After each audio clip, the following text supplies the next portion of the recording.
Hi, welcome to Inspired by Pinterest. I'm Lori Allred, and I am super excited to be back. I know I took a little time off this summer, had to do a week-long girls camp in the woods, but anyway, I'm back and excited to share with you some fun ideas.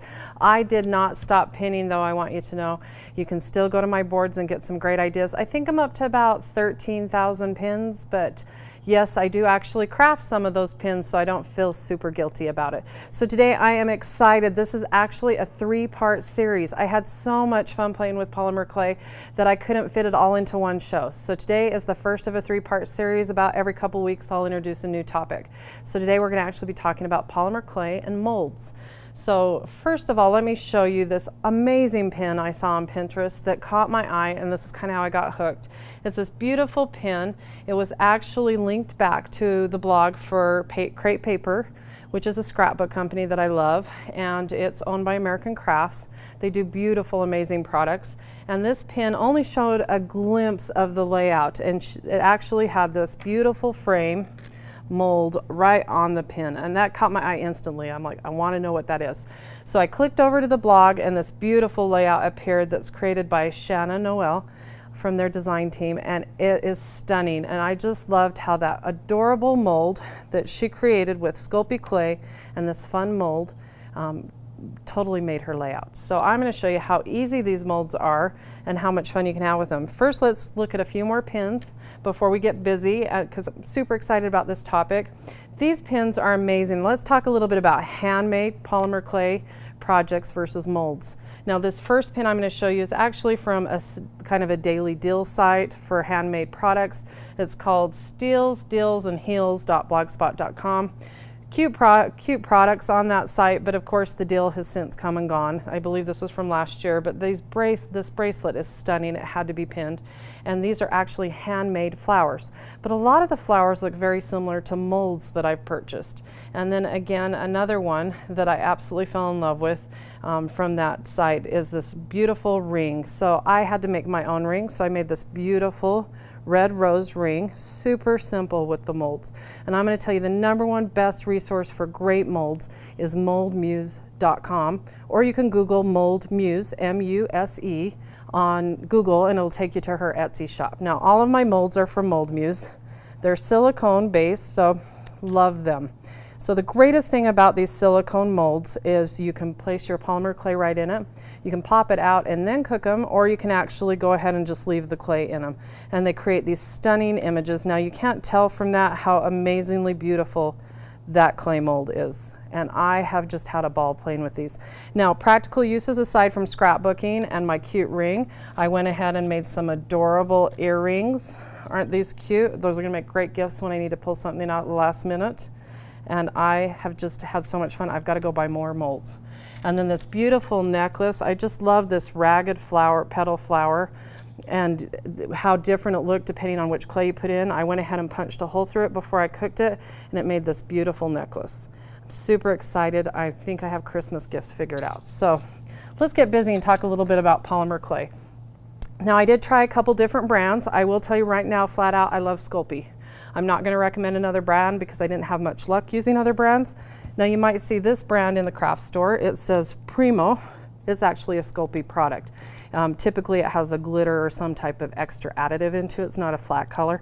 And I really love this as well because it's a Sculpey product. Not super crazy about other ones out there, so forgive me, but the ones I tried didn't work out well. You're going to want a conditioning machine. Your hands get really tired. You need to condition your clay in order to make it pliable so that you can go ahead and put it in the molds. And so this looks like a pasta machine. Some people have purchased pasta machines right off of eBay or picked them up at the thrift store. And the handle comes off typically right in the middle of when I'm filming. But it goes right on like this. You can pick this up at a Hobby Lobby, use your 40% off coupon. You're gonna wanna take your polymer clay and you're gonna kind of shove it in there and turn the handle. And you're gonna have to do this a few times in order to make that clay soft and easy to use. You kind of got to push it down like a potato. Now, my kids love doing this part, so I usually give them the clay and make them condition it, but it's actually a little addictive. After a while, I want to sit there and keep making clay, and it comes out the bottom. Just keep adding it back to the top. Now, I do this a few times until the clay is really easy to work with. It's just so much easier. I originally did it without the clay conditioning machine, and I mean, your hands get really sore. It takes on the color typically. Now, one of the tips about using a conditioning machine is don't go from a dark color to a light color and not expect some transfer. So I'm using this red. If I were to run a white through it, I'm probably going to pick up some of the white. I mean, the red on the white. If you like that look, that's great. Otherwise, run like a piece of clay through it that you don't care about. Kind of pick up all that transfer color until you get it off. So it makes a really nice 1/4 inch sheet. Now, Sculpey needs to be baked at 275 for a half hour for every 1/4 inch thick. So this I would just bake, if I wanted to leave it in that form, about a half hour. And I played around with the timing. Just don't overcook it. I understand it will actually burn, but I didn't have that problem. So now that I've got that condition, I'm going to set that aside. I'm going to pick a mold that I think has the greatest impact. I like to roll it around, get a little warmed up, even though we've conditioned a little. And you're going to go ahead and just start putting pieces of that clay right inside of the mold and press it down. Now, would you want to cook it in the mold or take it out? I'll tell you, these small baby roses, hard to get out when they're still not cooked.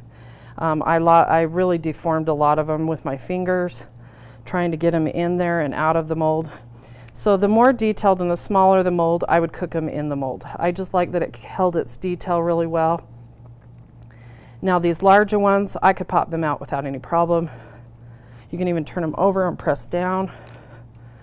Get really creative. All you need to do to pop them out is kind of bend it, kind of loosen it up a little bit. Now they do have a mold release spray. Armor All is actually the same spray, but look how easy that came out. Now be sure to poke a hole in it if you were going to use it for a necklace before you cook it. Very hard to poke a hole through it after. So say I wanted to put my necklace right about here. I'm just going to take my little tool, make that hole, and I would cook it either on a old baking sheet or even an old tile. This is just a tile that I cook a lot on, and that fits right in my little toaster oven. Now they do say not to do a lot of cooking of Sculpey clay in your normal oven because of the fumes. I did it. Don't tell my husband. We're still alive now.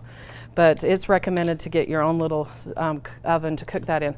So you can do as much as you want. You can start mixing colors. This one I dropped a pink color in over the white. Had a lot of fun. Now once you baked them, they're hard, which I love. And then some of them are shiny, some are dull. This would show you the difference. These both are baked. This one I coated with a coating. This one I left. I think they look beautiful both ways. A couple of different coatings you can use. You can buy a liquid varnish at the craft store. Sculpey does make a coating. I also love glossy accents. I use it all the time for scrapbooking. It works well for polymer clay as well. And then again, my good old-fashioned standby, Pledge Floor Shine. It's great, especially if you can buff it and add a second layer. It's cheap. I already had it in my craft room. You'll find out later in other episodes what I use it for, and it works great as well. The other thing I might mention before you cook it, well, after you cook it, right after it gets out of the oven and you can touch it, you're going to have little stray pieces along the edge that you're going to want to sand off or trim off. I love this tool from Imaginess. This came in really handy. It's the de-stress tool, and it has different tips in the inside, and I just needed the sanding tip, and it has that rotating tip. So it was great to just take it along the edge and sand off those little strays that I didn't want anymore.